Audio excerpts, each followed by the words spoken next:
أيضا أستاذ وليد عبد المنعم المتحدث الرسمي باسم حركة شباب ضد البطالة، وهو أيضا من شباب الثورة.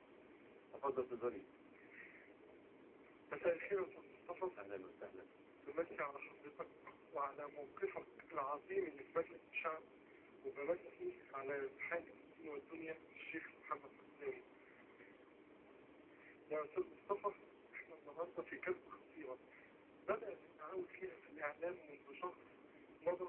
هل الشرعية للميدان أم الشرعية للبرلمان؟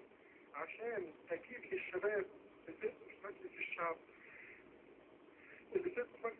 ان هم يجيبوا للبرلمان او ان هم يثيروا من السخط على البرلمان.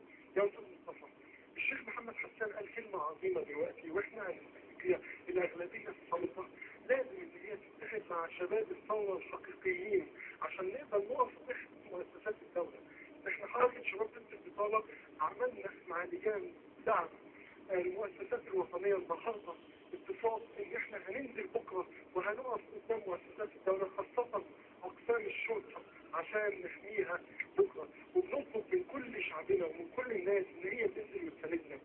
وبهذه المناسبه بدعو سيادتك وبدعو الشيخ محمد حسان، احنا عاملين مسيره يوم الاحد الجاي هتطلع من منتصف شارع الوحده من عندك متر عذراء وهتوصل لحد وصلت الصفا في الكتكات.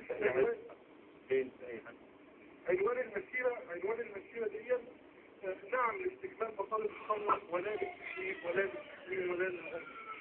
وأرجوك يا أستاذ مصطفى يا ريت تبلغ للشيخ محمد حسان في أي حتة إن شاء الله منتصف شارع الوحدة أمام بجوار كنيسة العذراء. يا للأسف نعم. شكرا لك أستاذ وليد.